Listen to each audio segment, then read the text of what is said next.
Autre polémique, celle qui entoure parfois la pose de la fibre optique. Son déploiement doit être achevé d'ici la fin de l'année en France. Dans la Vienne, un chantier est à l'arrêt, celui de Lathu-Saint-Rémy. 800 hectares sont en zone protégée, un paramètre qu'ignorait Orange jusqu'à l'intervention du maire.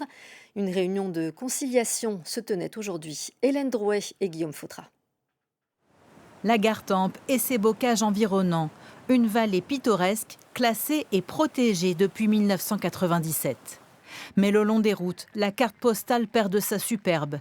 Tous les 20 mètres, des poteaux sur lesquels Orange raccorde la fibre. On se bat pour arriver à enlever au fur et à mesure en fait, les différents poteaux et avoir un paysage adéquat.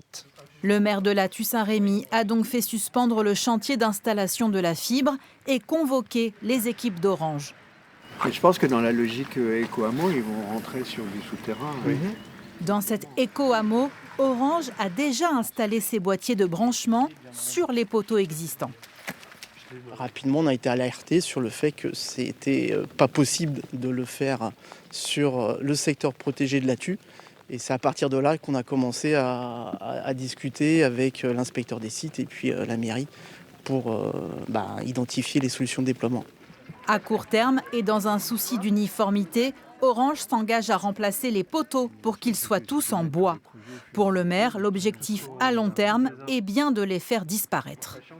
L'enfouissement peut être imaginé à certains endroits dans un délai assez court et puis il faudra effectivement du temps pour pouvoir effacer. C'est le principe en fait d'une zone classée, c'est de pouvoir enfouir au fur et à mesure des travaux qui sont enclenchés, que ce soit la fibre, que ce soit l'eau, que ce soit l'électricité. En tout, 4 communes de la Vienne sont en zone protégée. Orange accepte de revoir sa copie, mais le temps est compté. 30 000 logements doivent encore être raccordés à la fibre d'ici la fin de l'année, tous en zone rurale.